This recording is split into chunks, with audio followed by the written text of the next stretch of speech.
What's up guys? Today I'm going to show you how to apply the back triangle, okay? We're going to be using our legs to strangle our training partner from the back, especially when it's really difficult to work any type of rear naked choke or arm lock, okay?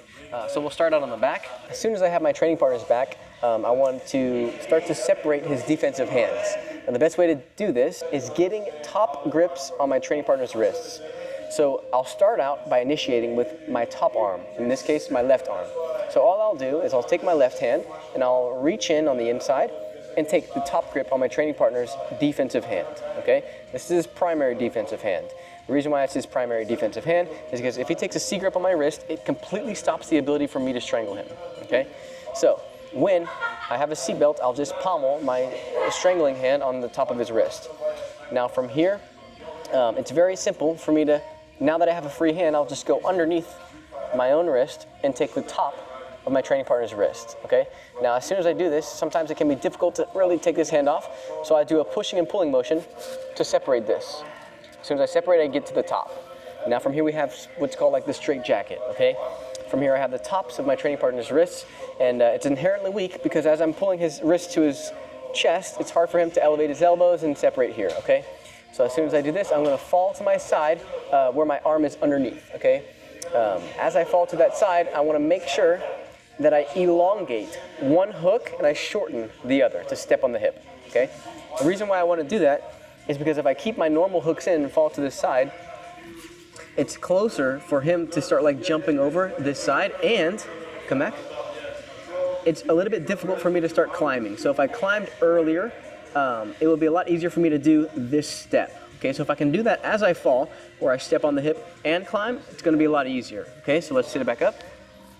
So as soon as I take these cross grips, I step and then I elongate, cross, and now I fall. So now once I fall, my top leg is a lot higher on my training partner's back, and it's gonna be easier for me to start climbing over my training partner's body, okay?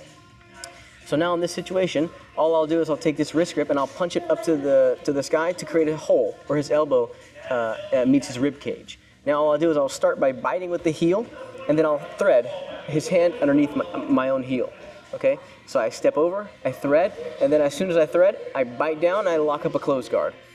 I just have to make sure that in this scenario, my left foot is on bottom, okay? If my right foot is on bottom, then there actually makes a hole for my training partner's hand to free himself, okay? So I just make sure that as I punch, I stomp over it, thread it, lock it up with my left hand, with my left foot on bottom. As he tries to thread his hand through, it's a little bit more difficult to do that. Now from here, what I'm gonna do is switch from his hand to a Kimura grip to make sure that he's not able to extend or strip my grip. So I'll just take my elbow to the other side, making sure that I have a nice strong grip. From here, we can also attack arm locks from this position. But in this scenario, I'm just gonna take my two hands and I take underhook grips on my training partner's forearm. Now from here, I lift his elbow above his head to put pressure on his shoulder. If he stays in this position, it's gonna put a lot of pressure on his shoulder. A lot of people will bridge to the left to alleviate the pressure, okay? Come back. If they don't bridge, you can just perform a tilt to this direction with your own hips, okay? Now, as soon as you start falling in this direction, I'm gonna turn both knees and heels towards him. So let's see what that looks like. I tilt, and as we're falling, I turn both knees towards him like this. Now, as I'm doing this, my shins align in the same direction, okay? Now, what I can start to do is just whip over my left leg, whip my right leg over my left leg initially. Now from here, if you can lock it up, perfect. But sometimes what you'll need is a hand assist underneath your own heel to lock it up just like so, okay? Now from here, where the strangle's happening is my calf and the side of his neck. Now all I'll need to do is just whip my foot behind his back to hide that foot. You can finish in scenarios like this, but a lot of times, like, it can leave an option open for my training partner to push my foot in between his own legs and trap it, okay? If I lock it up, I'm in good shape. I have good control, but this might be able to alleviate the strangling pressure. What you can also do is start to look at attacking the arm in various ways, like arm locks from here, okay? So let's go ahead and unlock your legs. If he doesn't lock my leg with his legs, then I can just hide my foot behind his back beforehand. And now from here, the finishing mechanic comes from flexing my toes up to the sky and flexing my calf, okay? From there, I have a nice strong finish. A common mistake is people will roll their triangle into a squared up position like so, okay? Now, a lot of times, it feels like I have a tight triangle, but in the reality, there's a lot of space in between my calf and his neck, and my foot and this side of his neck as well. So I do have phenomenal control in this position. It's going to be very difficult for him to escape and bridge towards me or away from me. In this case scenario, we either need to adjust the triangle or we can start looking for submissions in the arms or the wrist or any positions like this, okay? So where the strangle comes from is actually at an angle where my knees are pointing towards that same direction of his free hand and in a line like so. In this scenario, my calf is on the side of his neck, making it extremely tight as soon as I lock it up and hide my own foot. Now in this scenario, this calf right here is actually going to be doing the one doing the strangling work. Okay, now from here I'll also start the action of turning this top knee towards, and it's going to help push that shoulder into that neck. Now from here I flex my calf, and we have a strong strangling pressure from there. A common struggle and defense from this triangle is when my training partner locks my foot in between his legs before we even get to the fully locked triangle.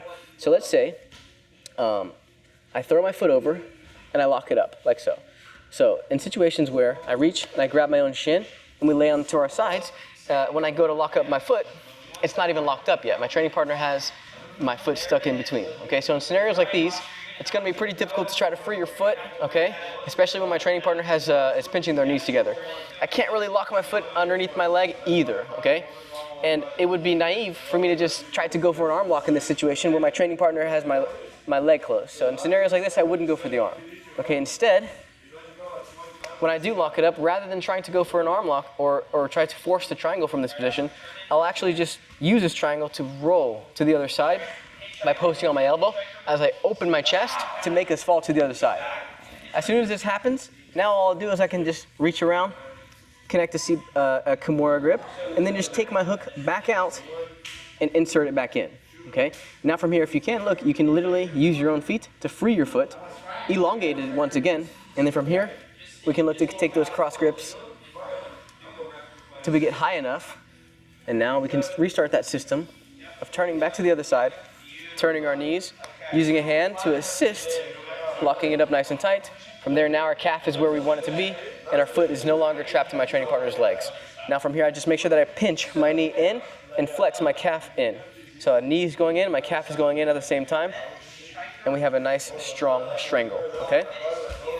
So that's a really simple way to attack the back if you really want that back triangle, okay? It's also called the Ushiro Senkaku, if you want to get proper about it. So that's a super easy way, and it's really high percentage, and it doesn't require actually much dexterity in your legs. And actually, it's really good for those who have like shorter legs, and it's maybe more difficult for you to hit like normal triangles, okay? So I hope you enjoyed.